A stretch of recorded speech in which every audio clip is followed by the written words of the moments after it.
From Barcelona. Barcelona, oh, español. Sí. Español, oh, hablamos español, amigos. Question for him, please. But I'll give you away. I would like to talk. Español, ¿eh? Yo hablo un poquito No, español. no, I'll try to You talk speak English. I Huh? think you speak better English than I do Spanish, yeah. Yeah. Tres conejos in an árbol. No. It was an old boys' school. We didn't have anyone look like you. You went to school with George Harrison, no? Yeah, he went to school with me. The future Lipa, L. That's right, Lipa, yeah. I have a question about this. What do you feel? Good. Sure, yeah, yeah. I have some musical questions Yeah, and some about ecology. yeah, good. None about sex, I hope. No, nothing. Thank goodness for that. That was a close call. I don't know about things like that, luckily. Luckily. No, it's Madonna, no, I don't know anything about that. No, just Madonna, she knows all about it. She's cornered the market in it. Sobretot no el tanquis.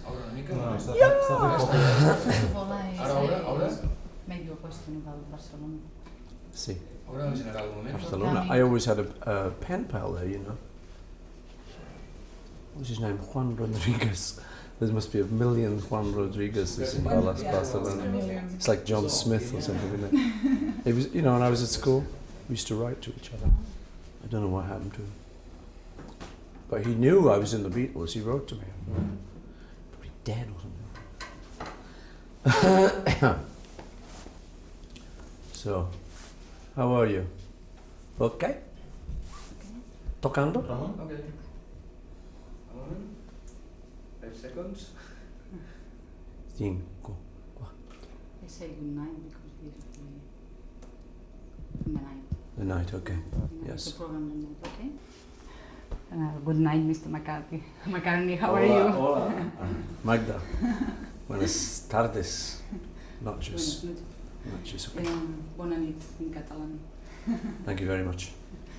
You know, people in Barcelona are impatiently waiting for you because this will be the first time you give a concert in a stadium since you came there with the Beatles in the Yeah. 60s. Yeah. When with an exception, the concert you give to release the unplugged Yeah. rock and roll record.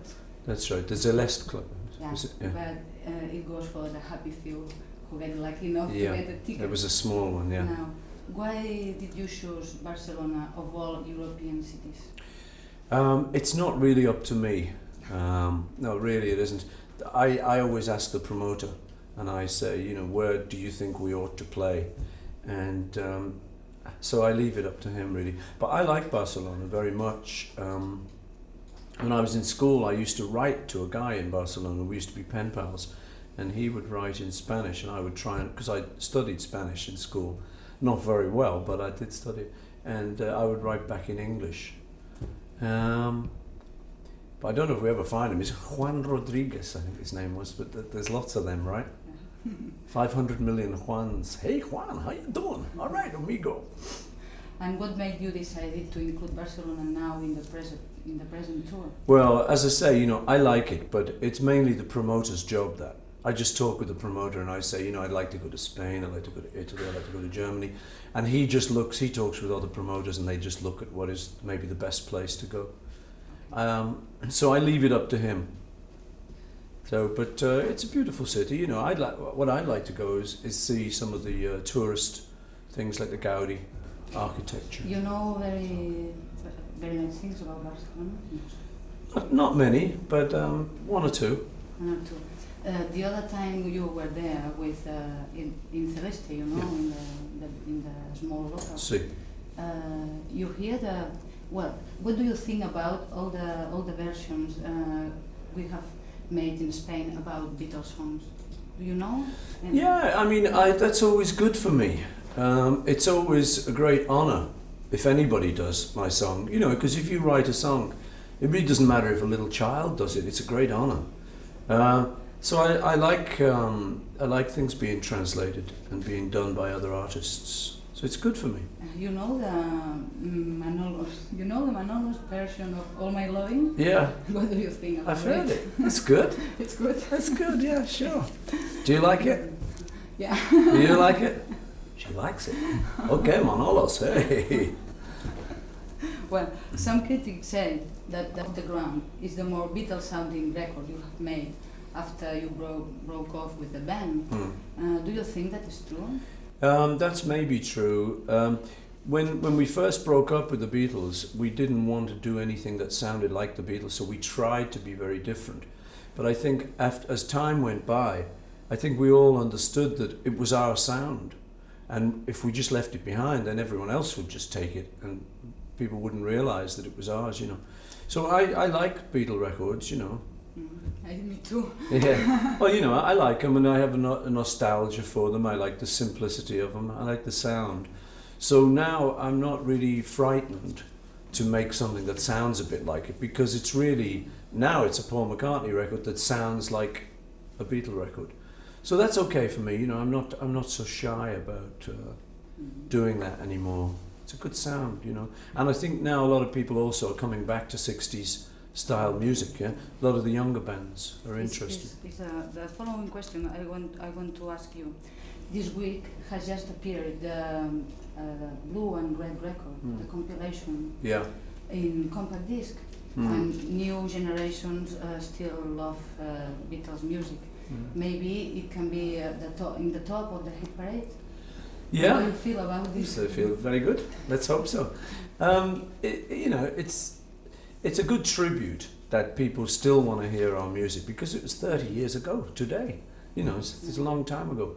So I just feel good that people still want to hear it, because the opposite would be that people didn't want to hear it. They didn't like the music. There was a new kind of music in that had totally wiped out our music.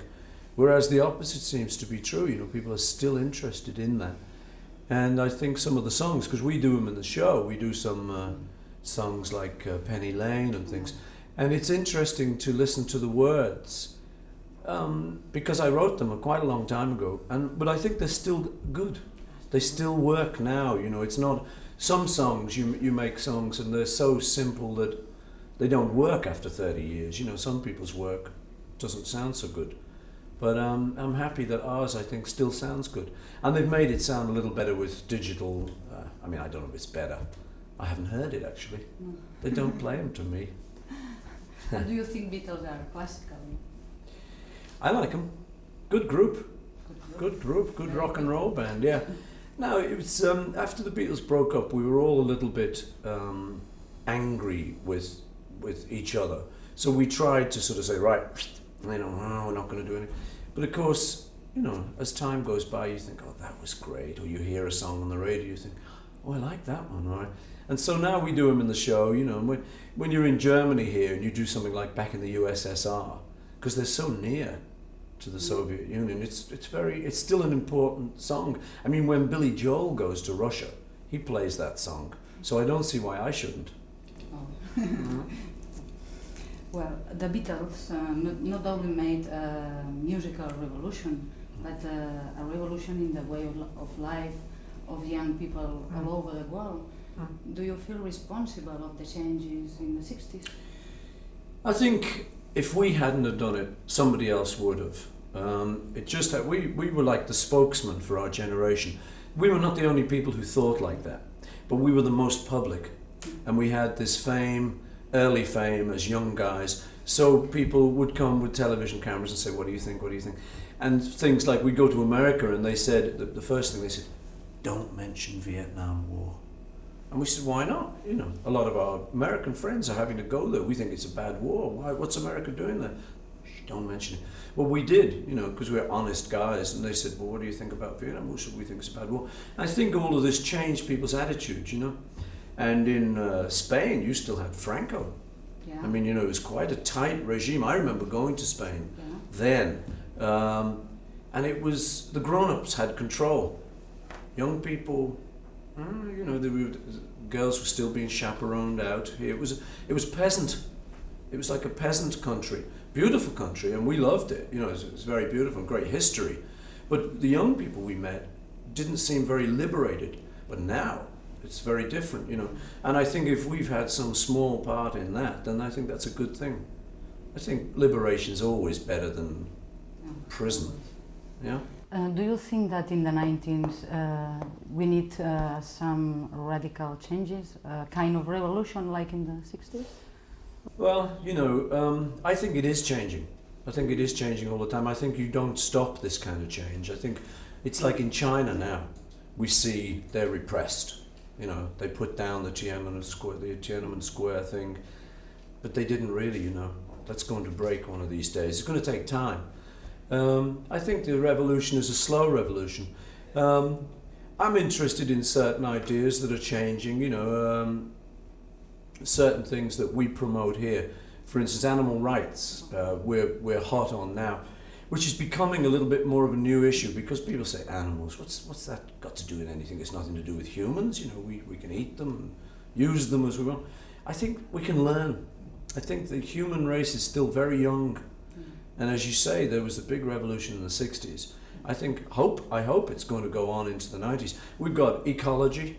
This hole in the sky is not a good idea. No. And we've got to close this, and I think everyone knows. So we come on the tour and we play a lot of music, we have a good time, we have a party, but we always try and give a little bit for people to think about. Because if you can get the young people to think about it, even to just talk about it, then when they grow up, maybe they tell their kids, hey, And I think the message stays. So we promote things like animal rights, vegetarianism, because we've been vegetarians for about 20 years. We don't try and lecture people on it, but we just say, look, if you're fans of our music, you might want to know what we think as well.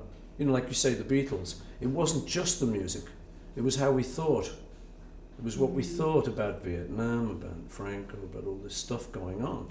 We thought, not too good, and we said it. And then, I'm not saying we were responsible for it, but our generation was responsible for stopping things like the Vietnam War. So I think it'll carry on. I hope it will anyway, because if it doesn't, we're finished. Yeah, don't you think? If nobody does anything about the planet, we'll blow it up. And there's only us can do it. There's only the humans can do it. But I have a lot of faith. I think it's changing in a good way. Yeah. You think? Do you believe that the change? Changes battery. Okay. Batería. Yeah. You alright? I will. We have how many times? 5 seconds. So are you the hostess of the show? The hostess? The Okay. You're the presenter of the show. I work in another kind of program, ecological program. It's a little program about 3 minutes, and we talk about all these questions. Current Ecological affairs. Questions, Any. changing individual attitudes is my following question. Good. I think it's important. Yeah. It's good. For example. Okay. Why has he got a better battery than We him? go on. We go on. Yeah. Okay. My camera's got a good battery. Your camera's My camera. My camera's great. Doing great, mate. Yeah, okay. Oh, No. poor me. Oh. Do you, Pobre niña. Okay. do you believe that the change in the present way of life must start changing individual attitudes, think globally, act locally Yeah. as friends of the earth? Yeah, I thought that was a good thing that they said. That's why we use it in our program, because I think, we can think globally, we can think, what about the hole in the ozone layer? But we can't go up there and stop it. That has to be a government. We can't do it, you can't do it, I can't do it. But we can think locally, so that at home, you can get into things like recycling. And all those little things then help change people's attitudes. And when the government sees that people want this badly enough, then they have to do it. These days, someone was talking, they say, in these days they don't have leadership, they have followership. Do you understand that in Spanish? Because the government just waits to see what the people want and then they do it. So we've got to talk up now. It's to us to talk up, as the people. And I see myself just as one of the people, not as any great leader. So what we try and do is do it in our own lives, and then people maybe say, well, what you're doing is okay, you look all right